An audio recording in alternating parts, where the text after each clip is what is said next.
In this second tutorial, we're going to examine the two main types of approaches to composing and producing music for media. The first type of approach, which can be defined simply as traditional, consists in composing note by the use of written scores, giving total creative freedom to the composer. The second approach can be defined as technological, as it is based on extensive use of software and sample libraries that include ready-to-use, pre-recorded musical elements such as loops, rhythmic and harmonic sequences, melodic phrases, effects, etc.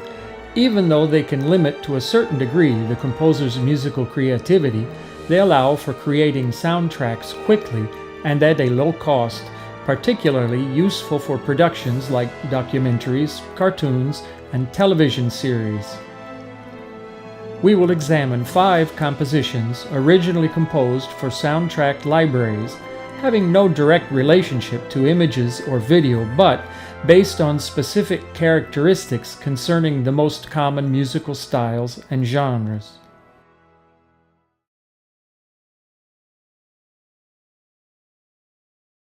Here we arrive at the middle section of the second composition, characterized by ever-widening dynamics and built on a D Mixolydian scale with a lowered sixth, which is one of those scales that can be described as being in part major and in part minor, which allows us to more closely follow the melancholic character of this piece, more so than would allow just the use of major or minor scales. For example, in the second measure we have a G minor chord, more at home in the realm of D minor. Moreover, this type of scale simplifies the insertion of quite distant chords and tonalities. For example, here in the 9th measure we have an E flat chord, which in the Lydian scale contains A natural instead of A flat.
In the middle section of this last example, we find varied musical elements stacked one upon another, ascending and descending scales, short phrases, or groups of notes with different rhythms or speeds.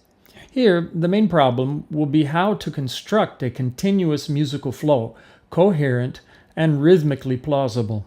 To this end, we must position the MIDI notes of these elements moving them back and forth on the reference grid with the help of the click track until we find the sync spots that could coincide to the beginning of a measure or perhaps internal accents, always trying to obtain natural accents in spite of the diversities of performance, speed, and rhythm.